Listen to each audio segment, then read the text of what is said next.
Hello friends, मैं सूरज कुमार विश्वकर्मा लाया हूँ आपके लिए बायोलॉजी 12th को डिस्कशन उसका सिलेबस। देखिए, अगर आपको 12th में 90% चाहिए, ठीक है, जनरली सबको चाहिए, 80% चाहिए किसी को, ठीक है, कोई बस पास होना चाहता है, तो सबका बस एक ही फंडा होता है कि भैया सिलेबस पता होगा तब हम कुछ करेंगे, सिलेबस नहीं पता होगा तो हम क्या ही कर लेंगे। ठीक है, तो इस वजह से लाए आपके लिए सिलेबस डिस्कशन, खासकर बायोलॉजी सिलेबस, क्योंकि बायोलॉजी सिलेबस चीज़ों को कनेक्ट करता है। और मेरे से जितने भी स्टूडेंट पढ़े हैं सबको ये चीज़ पता है कि आप जब तक कनेक्ट नहीं करोगे तब तक आपको सीख नहीं सकते। तो सिलेबस हम 12th बायोलॉजी सिलेबस में 5 यूनिट्स हैं। मैं आपको यहाँ ये बताऊंगा कि 5 यूनिट्स ओरिजिनल में आपस में कैसे कंबाइन है, क्योंकि आपको जब ये नहीं पता होगा कि चीज़ें कंबाइन कैसे हैं तो आप आगे चैप्टर्स कैसे फॉलो कर पाएंगे, राइट। इसीलिए चलो आज डिस्कशन स्टार्ट करते हैं, ठीक है। तो मैं बात कर रहा हूँ 12th का फर्स्ट यूनिट की बात कर रहा हूँ। किसकी बात कर रहा हूँ? यूनिट की बात कर रहा हूँ, ठीक है। फर्स्ट यूनिट कौन सा अपना? रिप्रोडक्शन, ठीक।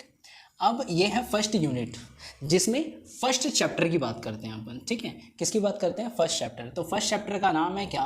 Reproduction organism. क्या है? ऑर्गेनिज्म। अब आप ये समझिए कि रिप्रोडक्शन एक चैप्टर है, ठीक है, एक यूनिट है जिसमें हम बहुत सारी चैप्टर्स की स्टडी करने वाले हैं। तो रिप्रोडक्शन जो वर्ड है उसका मेन मीनिंग क्या है? हम किसी दो ऑर्गेनिज्म को फ्यूज करके जनरेशन टू जनरेशन अपन क्या कर रहे हैं? आगे बढ़ रहे हैं। इस चीज़ को अपने को पूरे चैप्टर्स में पढ़ना कैसे है ये मैं बताऊंगा अभी। तो फर्स्ट अगर मैं बात कर रहा हूँ ऑर्गेनिजम्स की, ठीक है, ठीक, रिप्रोडक्शन ऑर्गेनिज्म अगर मैं 11th को, अगर आप थोड़ा सा याद होगा फर्स्ट चैप्टर में कि जब हमारा ओरिजिन जब स्टार्ट हुआ था तब शुरू में क्या थे? वायरस थे, देन बैक्टीरिया बने, बैक्टीरिया के बाद आपका क्या बने? फंगी बने, फंगी के बाद आपका कौन सा किंगडम आया? Plant kingdom, then animal kingdom. ये पूरे किंगडम्स जब बन रहे थे या फिर इसका क्या होता फॉर्मेशन हो रहा था, तब एक ही चीज इंपॉर्टेंट थी, रिप्रोडक्शन। क्योंकि जब ये रिप्रोड्यूस नहीं करेंगे, अपने आप को जनरेशन टू जनरेशन आगे नहीं बढ़ाएंगे, तो ये वाला प्रोसीजर यानी हमारा इकोसिस्टम रेडी नहीं होगा, डाइवर्सिटीज नहीं होंगी और हम यहाँ पर नहीं होते। इस वजह से यहाँ पर आज हम ये डिस्कशन करेंगे कि रिप्रोडक्शन ऑर्गेनिज्म जो चैप्टर है हमारा फर्स्ट चैप्टर, ये बात करता है स्मॉल ऑर्गेनिज्म पे। मतलब किस पे बात करेगा? ये बात करेगा बैक्टीरिया पे, ठीक, उसके बाद फंगी पे बात करेगा या फिर लोअर प्लांट्स पे बात करेगा, ठीक है। और कुछ क्या देगा? फ्यू डिटेल देगा किसके बारे में? Higher plants. And few detail देगा किसके बारे में? एनिमल्स के, ठीक है, के रिप्रोडक्शन के बारे में, ठीक। तो रिप्रोडक्शन ऑर्गेनिज्म मतलब क्या होता है? जितने भी ऑल लिविंग थिंग्स हमारे अर्थ में है वो ऑर्गेनिजम्स हैं, जिसमें हम स्मॉल ऑर्गेनिजम्स में bacteria, fungi, plant, higher plant and animal के बारे में डिस्कशन करेंगे, ठीक है। ये हुआ रिप्रोडक्शन ऑर्गेनिजम्स, ठीक। अब मैं इसका सेकंड की बात करता हूँ। सेकंड में हम मेनली पढ़ेंगे किसके बारे में? प्लांट। जैसे अभी मैंने कहा कि यहाँ पर अपन क्या पढ़ रहे थे? Small organisms, bacteria, fungi, lower plants. यहाँ पे अपन पढ़ेंगे प्लांट रिप्रोडक्शन।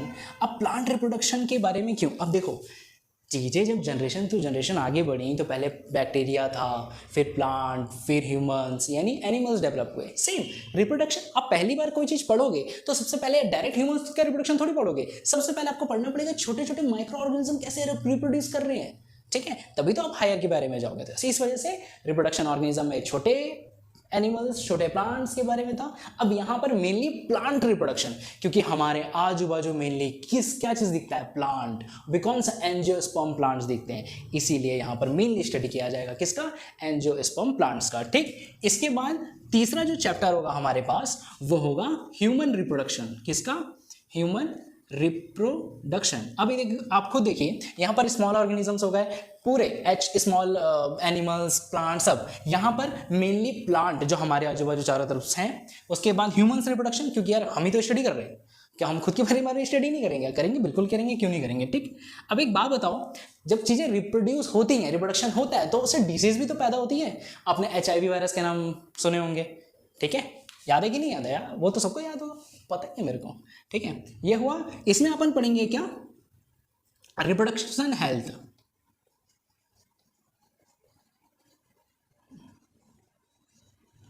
हेल्थ या फिर डिसीज, ठीक है।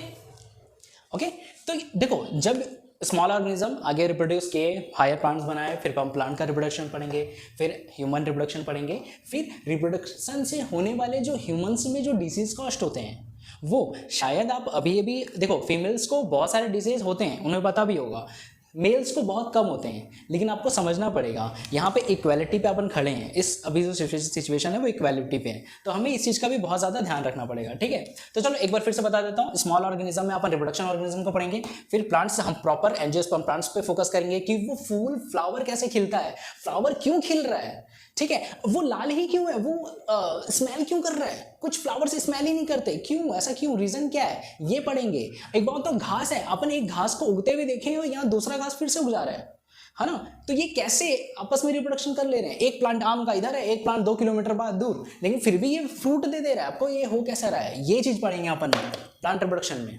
ह्यूमन रिप्रोडक्शन ये आप सब जानते हैं, तो उसी तरीके से अपन इसमें क्या कैसे पढ़ेंगे, गैमेट कैसे बन रहे हैं, आप लोगों ने पढ़ा कि भैया ये एक गैमेट था, स्पर्म, ये ओवा था, ये दोनों फ्यूज हुए, एक जाइगोट बना, ठीक है, अपन ने पढ़ा कि जाइगोट बन गया, ठीक। लेकिन अब ये बताओ कि इसमें क्रोमोसोम्स नंबर में कैसे चेंजेस है, ठीक है, ये सब अपन स्टडी करेंगे इस चैप्टर में। चलो ठीक है, ये खत्म होता है आपका फर्स्ट यूनिट। अब इसी में अपन बात करते हैं अभी सेकंड यूनिट का। किसका, सेकंड यूनिट। सेकंड यूनिट क्या होगा, जेनेटिक्स, ठीक है, जेनेटिक्स। अब मुझे बताओ, अभी मैंने क्या बोला, रिप्रोडक्शन, ठीक है, रिप्रोडक्शन एक टर्म था, जब दो ऑर्गेनिज्म आपस में मिले तो दोनों आपस में कैसे मिले, वो मिले किससे, क्रोमोसोम से, किससे, क्रोमोसोम से। अब ये क्रोमोसोम्स क्या है भैया, ये मेल का 23 क्रोमोसोम्स है, ये फीमेल का 23 क्रोमोसोम है, दोनों जाइगोट में कितने 46 क्रोमोसोम्स। अब यानी इस क्रोमोसोम्स में कुछ इंफॉर्मेशन थे, इस क्रोमोसोम्स में कुछ इंफॉर्मेशन से, वो दोनों मेल एंड फीमेल के इंफॉर्मेशन आपस में क्या हुए, कंबाइन, और नया इंफॉर्मेशन जनरेट हुआ, जो क्या बना, जाइगोट, यानी नया बेबी। जो नया बेबी होगा उसके पास क्या होंगे, फ्यूज, क्या होंगे, इंफॉर्मेशंस होंगे, जिसे हम बने हैं, ठीक है। तो उस चीज को अपन स्टडी करेंगे जेनेटिक्स में।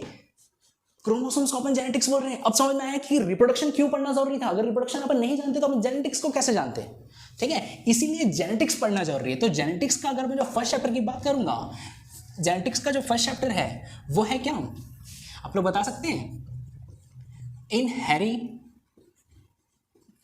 And variation.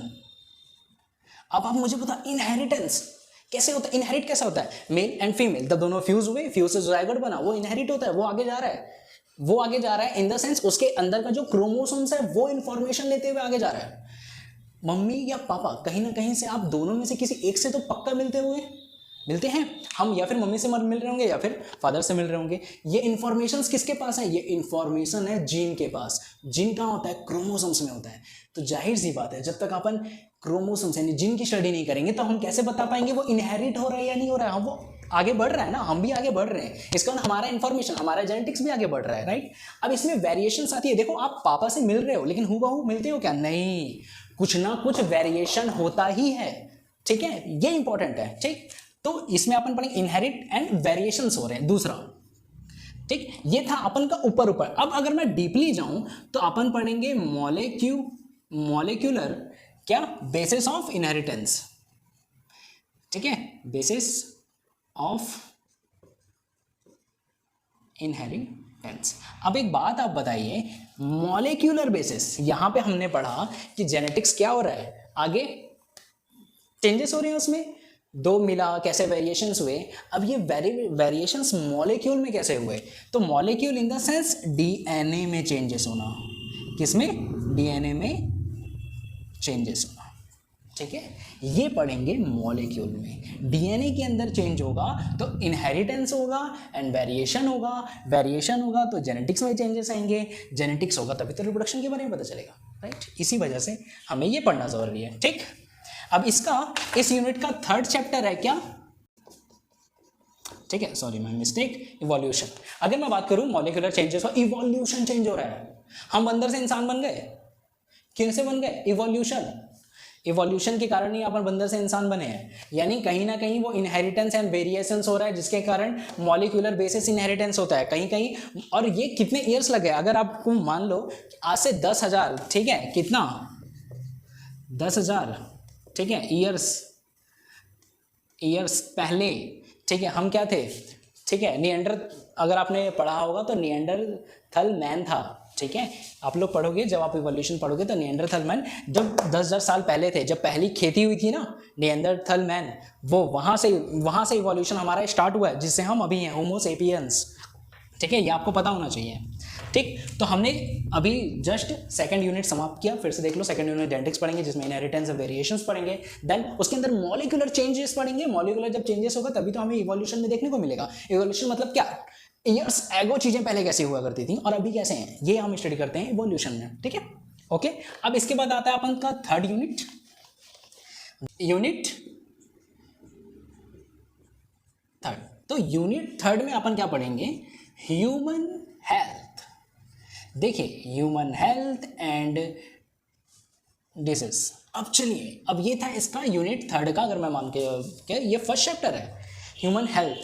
हमारी हेल्थ कैसे होनी चाहिए, एक अच्छा हेल्थ वाला आदमी कैसा होता है, भाई जिम करना चाहिए ना, थोड़ा बॉडी होनी चाहिए, मैम अलग बात है, ठीक है, समझ गए होगे आप लोग। ठीक है, डिसीज, ह्यूमन हेल्थ होगा तो डिसीज भी तो होगा, बिल्कुल होगा।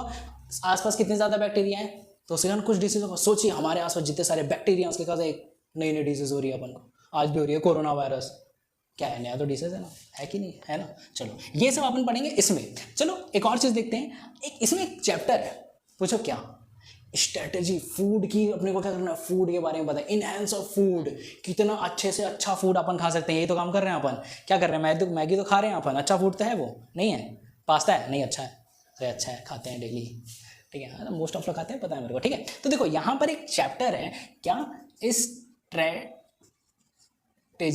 ठीक है, strategies of enhancement of food.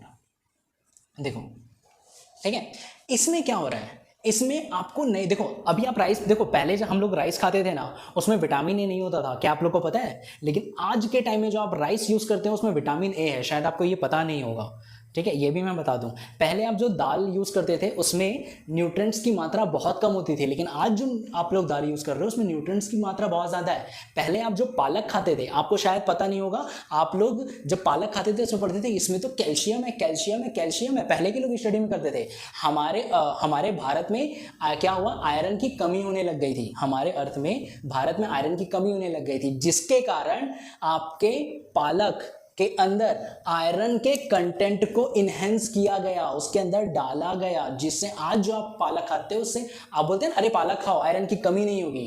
वो इस वजह से, क्योंकि आज बायोटेक्नोलॉजी के द्वारा हमने क्या किया, इसे इनहेंस किया, इसे बहुत सारी चीजें दी, इसलिए हम जो फूड खा रहे हैं उसके अंदर चेंजेस देखने को मिलता है हम लोग को। ठीक है, तो ये सब अपन स्टडी करेंगे किसमें, इसमें। ठीक, अब इसका जो थर्ड चैप्टर है वो है ह्यूमन वेलफेयर। ठीक है, इसे अगर मैं बोलूं माइक्रोब्स। चलो अभी बोलते हैं माइक्रोब्स। देखिए, दही है, दही में माइक्रोब्स होते हैं, इस वजह से हमारा क्या रहता है, हेल्थ अच्छा रहता है, स्टमक ठीक रहती है। तो ये तो हेल्थ की बात है, माइक्रोब्स होना जरूरी है, ह्यूमन वेलफेयर के अंदर ही आएगा माइक्रोब्स।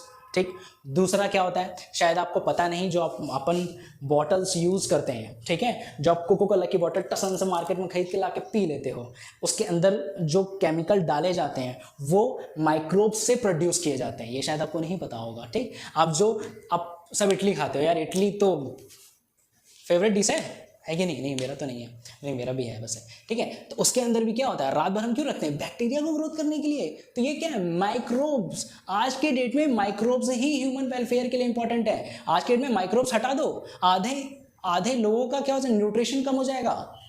ये हम जब इस चैप्टर में पढ़ेंगे ना तो आपको बहुत खूबसूरत बातें पता चलेंगी कि कैसे एक छोटा सा बैक्टीरिया आपको बहुत ज्यादा प्रोटीन दे रहा है। ठीक है, ठीक, तो यहां पे अपना खत्म होता है क्या, इस चैप्टर के बाद खत्म होता है थर्ड यूनिट। इसके बाद एक फोर्थ यूनिट है। देखो फोर्थ यूनिट के बारे में मुझे ज्यादा बताने की जरूरत नहीं है, ठीक है, क्योंकि ये है बायोटेक्नोलॉजी। बायो यानी जितने भी लिविंग थिंग है उसको इनहेंस करने के लिए जो टेक्नोलॉजी हम यूज कर रहे हैं, उसमें आता है क्या, बायोटेक्नोलॉजी। यही बायोटेक्नोलॉजी है। अगर आपको शायद याद होगा, आजकल इंडिया में एक टेक्नोलॉजी चल रही है कि कैसे अगर किसी का पाँव कट गया तो हम कैसे, या फिर किसी का हाथ कट गया तो हम कैसे इसमें मशीन लगा करके बॉडी पार्ट को कैसे कर सकते हैं इनहेंस, मतलब उसमें वर्क करवा सकते हैं। ये किसके अंदर आता है, बायोटेक्नोलॉजी के अंदर आता है। ठीक, दूसरा ये तो अदर वे था। अगर मैं और जाऊँ तो माइक्रोब्स के अंदर भी अगर अपन को डीएनए, या फिर अगर मैं बोलूँ टेस्ट ट्यूब बेबी जो टेक्निक है वो बायोटेक्नोलॉजी से ही आई है। ठीक है, ये बेस्ट एग्जांपल है इसका। तो ये सब आता है बायोटेक्नोलॉजी यूनिट 4 है बायोटेक्नोलॉजी, जिसके अंदर 2 चीज़ पढ़ते हैं यहाँ पर। फर्स्ट चैप्टर है क्या, फर्स्ट चैप्टर आपका प्रोसेस है, बायोटेक्नोलॉजी में जो भी प्रोसेस होते हैं वो है। दूसरा जो है अपर का एप्लीकेशंस होते हैं। ठीक है, एक होगा प्रिंसिपल प्रोसेस, देन दूसरा चैप्टर है एप्लीकेशंस उसके। ठीक है, अब इसका जो 5th चैप्टर है, 5th जो चैप्टर है वो है क्या, इकोलॉजी एंड,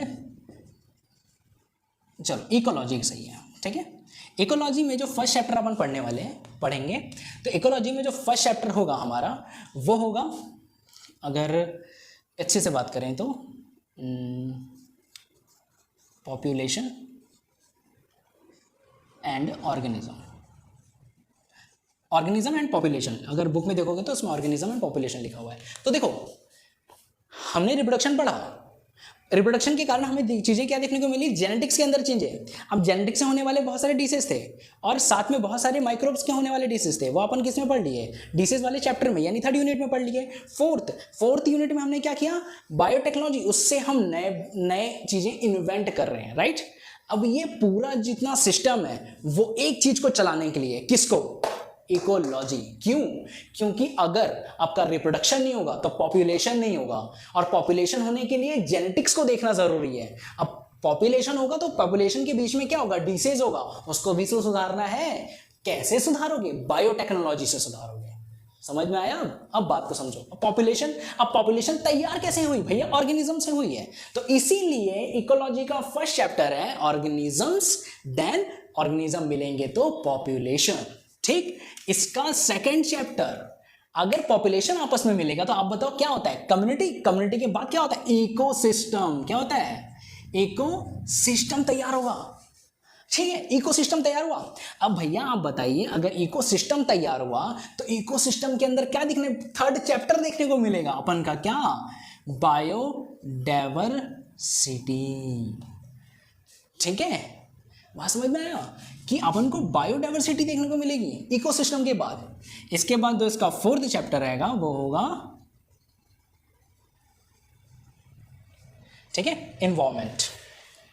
ठीक, तो आप ये समझ जाओ कि इकोलॉजी के अंदर population, organism and population, ecosystem, biodiversity and environment अपन पढ़ेंगे।